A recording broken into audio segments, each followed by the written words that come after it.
नमस्कार दोस्तों, मैं सुरेंद्र सोनाल आप सभी का चैनल पर स्वागत करता हूं। तो दोस्तों आज अपन देख रहे हैं संस्कृत का पेपर है जो 10वीं क्लास का हुआ है। ये आप देख सकते हैं, आपके सामने लिखा हुआ है कि यहाँ से कि माध्यमिक शिक्षा बोर्ड, ये देख सकते हैं परीक्षा 2024 तृतीय भाषा संस्कृत का पेपर है। 3 घंटे 15 मिनट का टाइमिंग मिला था, 80 नंबर का पेपर है। तो दोस्तों मैं पूरी आंसर की आपको वीडियो में बताने वाला हूं, तो आप वीडियो में बने रहें। तो फर्स्ट क्वेश्चन में पहुंच जाते हैं। तो फर्स्ट क्वेश्चन में अपन से बोला जा रहा है वस्तुनिष्ठ प्रश्न है। तो पहले प्रश्न में अपन से बात करें तो इसमें आंसर आएगा ब, क्योंकि प्रश्न क्या बोला जा रहा है, राज सिंह नाम है राजपुत्र बस्ती, इसमें तो इसका आंसर होगा ब। फिर इसके बाद में चल रहे हैं सेकंड क्वेश्चन में। तो सेकंड क्वेश्चन में आपको दे रखा है प्रजा सुखी कस्य सुखम, तो इसका जो आंसर होगा दोस्तों इसका होगा स। फिर थर्ड में बोला जा रहा है पिता पुत्राय बाल्ये किम यच्छति, तो इसका आंसर होगा दोस्तों स। इस थर्ड का भी आंसर स हो जाएगा। चौथे क्वेश्चन में बोला जा रहा है कस्यम उप सम नस्य स्थिरोपाय नास्ति, तो इस चौथे क्वेश्चन का जो आंसर होगा ये होगा ब। अब चलते हैं दोस्तों नेक्स्ट पाँचवें क्वेश्चन में। तो पाँचवें क्वेश्चन में क्या दे रखा है कि बाष्पयान माला किम वितरंती संध्यावती, तो ये अपन से बोला जा रहा है। तो इसका जो आंसर होगा दोस्तों इस पाँचवें क्वेश्चन का आंसर होगा ए, आपका ए। फिर छठे क्वेश्चन में सर्वकार्येषु सर्वदा का बलवती भवती, तो छठे क्वेश्चन का आंसर होगा स। सातवें क्वेश्चन में बोला जा रहा पशुपति चलति इतस्य पदम से संधि विच्छेदो अस्ति, तो इसका जो सातवें का आंसर है ये होगा स, आपका आंसर हो जाएगा। अब चलते हैं दोस्तों नेक्स्ट आप लोग आठवें क्वेश्चन में। तो आठवें क्वेश्चन में जो दे रखा है वो भी आप ध्यान से देखें। बोला जा रहा पंडिता है प्लस जन इतस्य संधि पद मस्ती, तो आठवीं का जो आंसर होगा ये होगा दोस्तों स। फिर नवा क्वेश्चन में जसत्व संदेह उदाहरण मस्ती, तो इसका आंसर होगा आपके पास है नवा क्वेश्चन का जो आंसर है यह है द। 10वां क्वेश्चन है सत्व संदेह उदाहरण मस्ती, तो 10वें क्वेश्चन का आंसर होगा ए आपके पास में। अब चलो दोस्तों नेक्स्ट 11वें क्वेश्चन में। तो 11वें क्वेश्चन में क्या दे रखा है आप लोग देख सकते हैं कि आपके पास में क्या आ रहा है यहाँ से।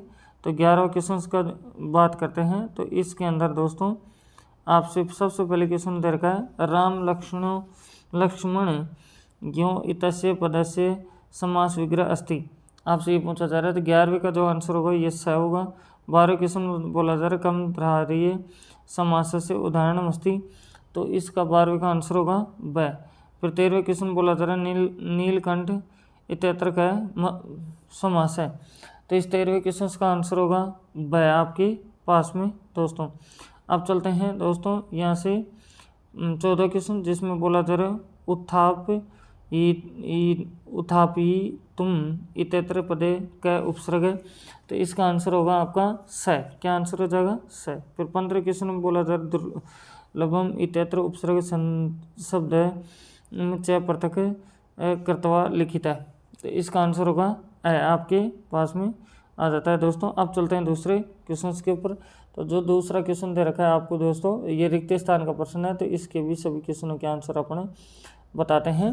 तो पहला क्वेश्चन में आपसे बोला जा रहा है, जो मैं लिख देता हूँ कि इसका आंसर क्या होगा। तो पहले का आंसर होगा इससे जो बनेगा ये बनेगा कुमारी, क्या आंसर होगा कुमारी।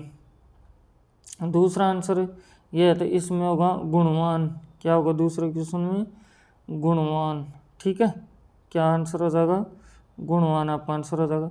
तीसरे क्वेश्चन में आपसे बोला जा रहा है, तो तीसरे क्वेश्चन में आंसर आएगा आपका करीणम, करीणीयम, आपके पास आ जाएगा। चौथे क्वेश्चन में आपके ऊपर मैं छोड़ता हूँ, तो आप खुद करेंगे। पाँचवें क्वेश्चन में आपके पास में दे रखा है, तो इसमें पाँचवें क्वेश्चन में आंसर आएगा रामाय, क्या आएगा रामाय। फिर छठे क्वेश्चन की बात करते हैं। तो छठे क्वेश्चन में आंसर होगा किरडेती, क्या आएगा किरडेती।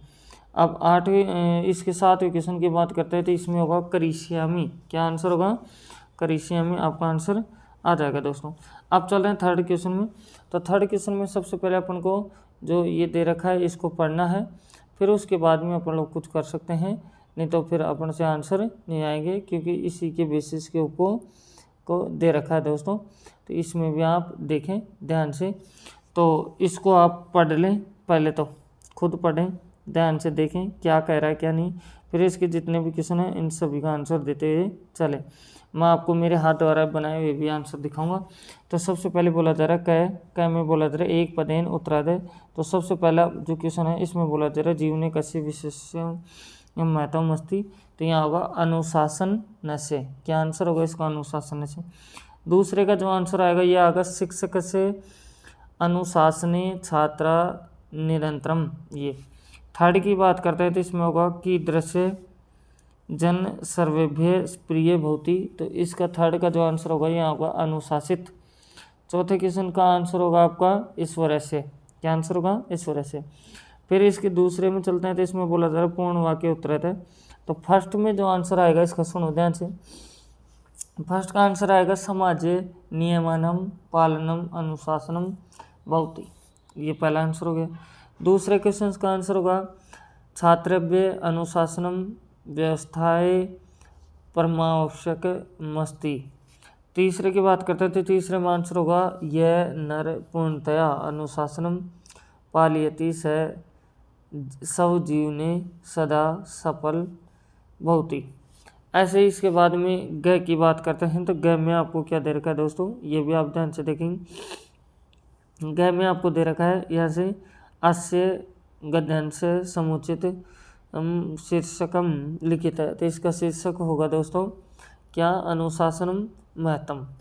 अब इसके बाद में चल रहे हैं अपन लोग इस क्वेश्चन में घ में। तो बोला जा रहा है भाषा की कार्यम। तो पहले का अनुसार अपन से पूछ रहा है कि अनुशासन से विशेषम महत्तम भवति इत्यत्र कृत्य पदम लिखित है। तो पहले का आंसर होगा आपका दोस्तों इसके अंदर अनुशासन से। दूसरे का जो आंसर है इसका आंसर होगा प्रत्येकस्मिन्। तीसरे का आंसर होगा प्रिय।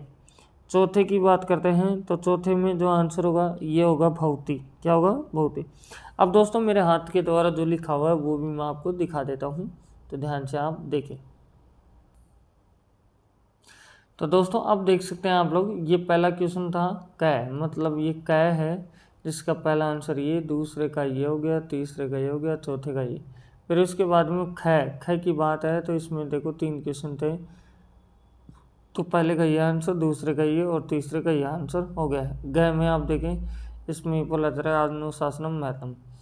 फिर घ में आ रहा है आपके पास में दोस्तों तो यहाँ पहले बार में है अनुशासन से, दूसरे में प्रत्येक इसमें, तीसरे में प्रिय और फिर है बहुत। अब चलते हैं नेक्स्ट क्वेश्चन के ऊपर। तो नेक्स्ट क्वेश्चन में आपके पास में ये है कि यहाँ तक का डिस्कस कर लिया है। अब चलेंगे क्वेश्चन के अंदर। अब और भी आगे आप लोग देख सकते हैं कि यहाँ से ये मैंने दिया हुआ है जिसमें 118 को लिखवा रहा है, 222 को संस्कृत भाषा में लिखवा रहा है। फिर 12 क्वेश्चन में ये ऑब्जेक्शन में मेल करवाने हैं। तो फिर अब उसके बाद में यहाँ से 13वां क्वेश्चन भी आ जाता है। तो दोस्तों अभी तो चलते हैं अपन लोग घर पे।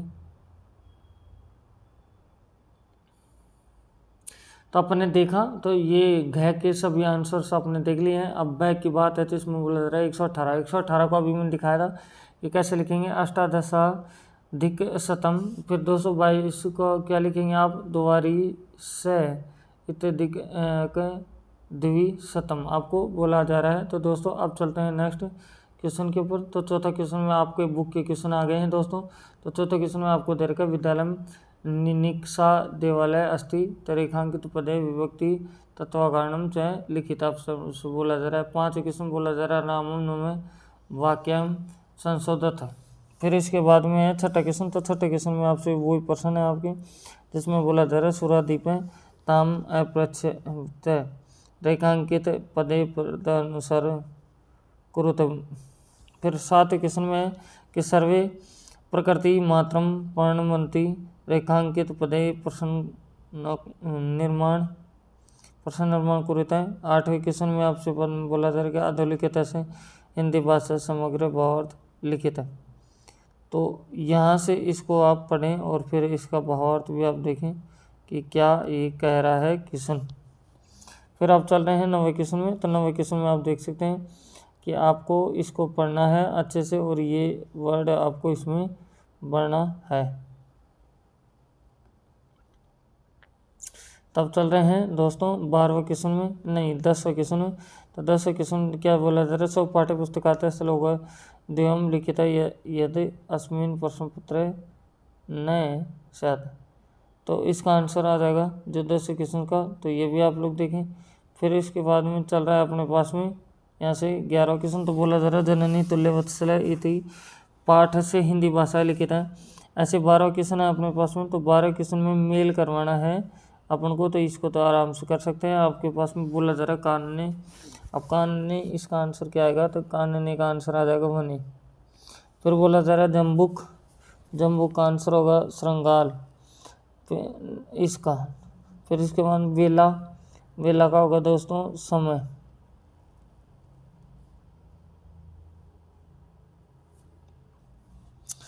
और फिर है आपके पास हिमकर, तो इसका बच गया क्या, चंद्र। इस तरह से अपने पास में हो गया। 13वें क्वेश्चन की बात करते हैं, तो 13 क्वेश्चन फर्स्ट ये आएगा। सेकंड की बात भी अपन लोग कर लेते हैं, तो सेकंड में आपके पास में आएगा शनि, फिर आएगा भाई,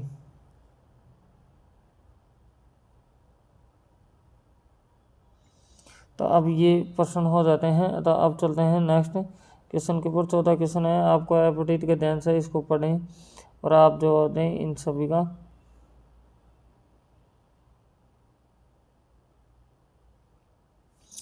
फिर 15 क्वेश्चन है, 15 क्वेश्चन में आप देख सकते हैं, आपको उत्तर देना है इसको भी। तो फिर इसके बाद में इतना बड़ा क्वेश्चन है ये। तो फिर 16 क्वेश्चन आता है, तो इसमें खुद बोला जा रहा है कि भाई यहाँ से अधोलिखित नाट्य से पठित्वा एतदारित प्रश्नानाम् उत्तरादि यथा निर्देश।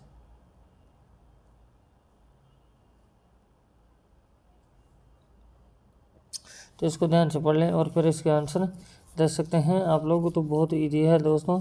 अब 17 क्वेश्चन है, तो 17 क्वेश्चन में भी यथाक्रम में संयोजन जोड़ना है, तो ये भी आराम से कर सकते हैं आप लोग।